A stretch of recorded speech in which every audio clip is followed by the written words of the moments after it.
Hi, Mark and ECUR 309. My name is MLO. This is my literacy fair project. This is my poster board. And yeah, let's get started. So, my topic title is called Finding Her Voice, Empowering Young Women and Girls Through Women's Literature in the Classroom. And the question I was asking was, in what ways can literature written by and about women help young women and girls develop critical literacy and self-advocacy skills? So, starting with the rationale. Exploring how literature written by and about women can help girls develop critical literacy and self-advocacy skills is essential in understanding the role in English classrooms playing as shaping let me restate that. Self-advocacy skills is essential in understanding the role English classrooms play in shaping equitable learning environments. Literature is not neutral.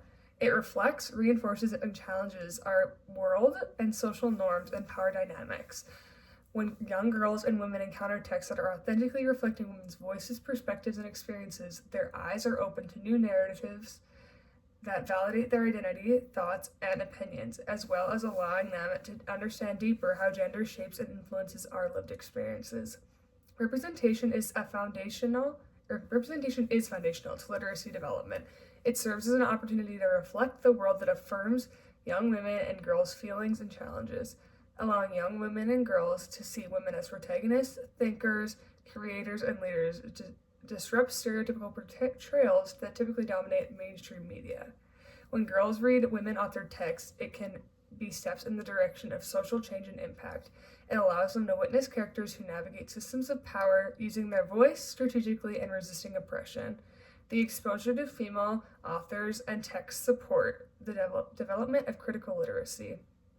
By bringing in literature about and by women into the classroom, it allows young women and girls to gain a sense of self-advocacy and advocacy for those in the world.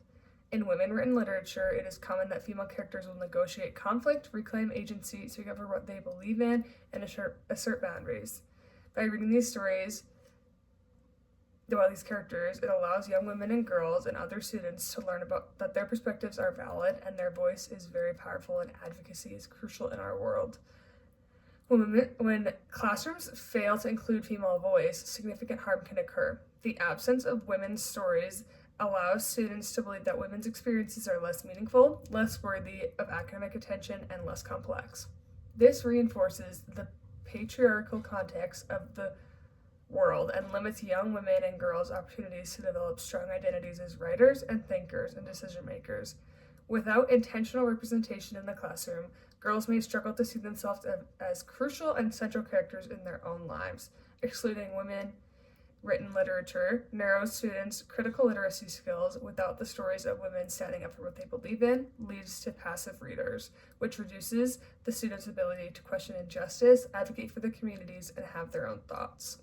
It is not optional to include literature written about and by and about women. It is a pedagogical responsibility of all teachers. It ensures every English classroom promotes equity, cultivates critical thinkers, and empowers young readers. The need for representation. Representation can serve as opportunities for minoritized people to find community, support, and validation. In the case of literature, it can help young girls and women find their voice and understand they are powerful and can wield power. Representation can be a key step in reducing negative stereotypes about all groups of people, including women. Representation can allow young women and girls to understand that they do not need to force themselves to fit into a cookie-cutter mold that the world wants them to be. For example, women might be discouraged to pursue a career in the STEM field as women are underrepresented in that field. This can lead to young women and girls creating a notion in their head that they are not suitable for this field because they do not feel represented. Having representation allows our young people to have big dreams. By intentionally curating literature that centers women's perspectives and diverse female voices, educators can foster representation and belonging, develop critical consciousness around gender and power, and encourage confidence and self-expression through writing and discussion. Findings. In various articles, texts, the concept of literature being a mirror of our world is mentioned in almost every single one of them.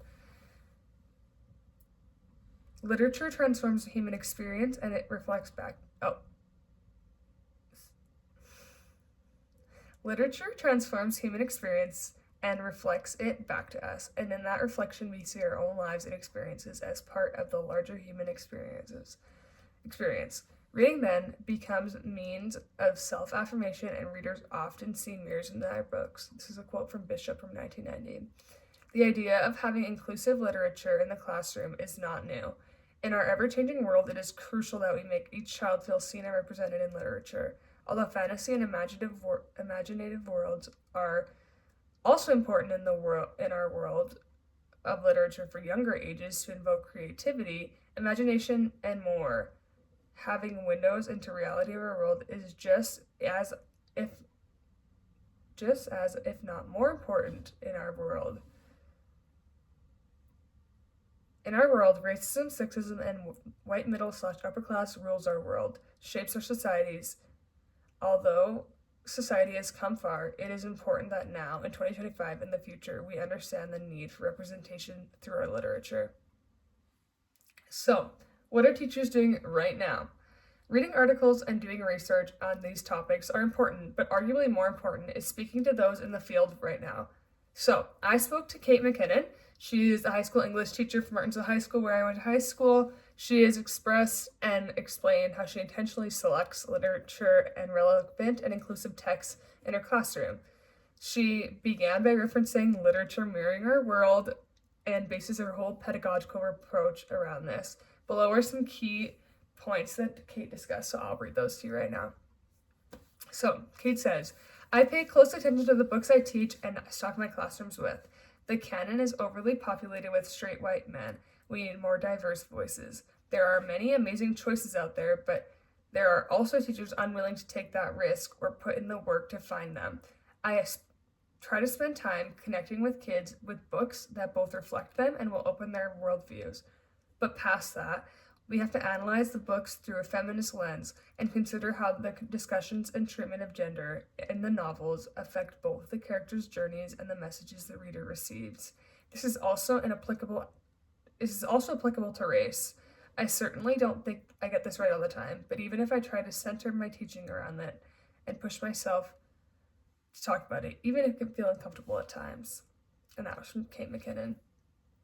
In this, we can witness how teachers right now are pushing themselves to be more open and have a desire to open their students' eyes and have strong representation in literature in the classroom. It is crucial to look through a feminist lens when selecting representative literature in the classroom. So, a classroom approach we can take. As a pedagogical responsibility to include all voices in the classroom, all the voices of those in the classroom, there are a variety of approaches that can be taken. Below are some of the scholastic book recommendations when women's literature is entered into their search bar. These are targeted for early to middle years and can be used as read-aloud books and more. But the importance of representation does not stop after middle school. In high school, using powerful classic literature narratives such as Jane Austen, Maya Angelou, and Margaret Atwood are powerful voices that can continue to show mature students representation through their education. So, as future educators, these are some questions to ask ourselves as we are selecting literature for our classrooms.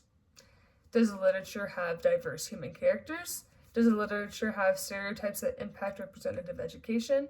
Is it a window to help readers learn about others or a mirror for them to see themselves reflected in the world? Is it relatable literature? Do the characters from historically underrepresented groups have agency and voice in the story?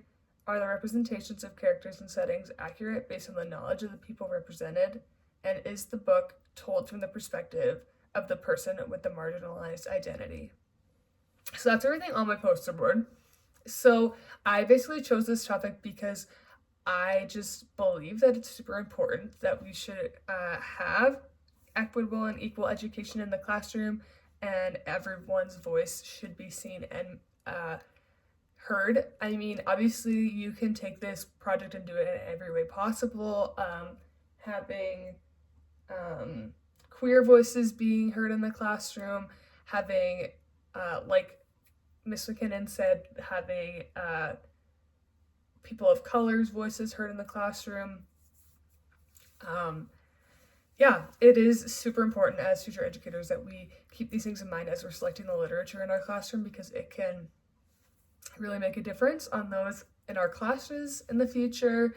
Yeah, because I think back, this like project really made me think back to high school when I read, I was trying to think of if I ever really read anything that was like women written, that really stood out to me. I remember in grade 12 reading The Handmaid's Tale for the first time, for one of my projects, and it was like, it was a crazy read, but it really just like opened my eyes to like these different narratives that women have in books, and really made me question like our world around us, and like how, although that book was written as fiction, how similar certain parts of our world are now to the tragedies of The Handmaid's Tale.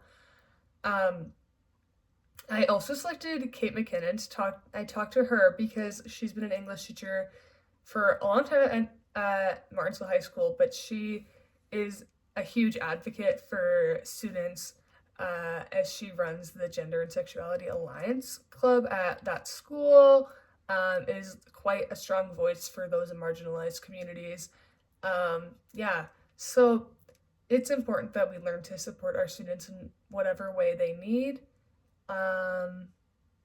Yeah, so that was my project. I really hope you enjoy. I apologize again for not being able to be there. I don't know if you could tell during some of my stuttering of my words or my heavy breathing that I am definitely going through it at the moment, but I really appreciate it. Yeah, have a great day.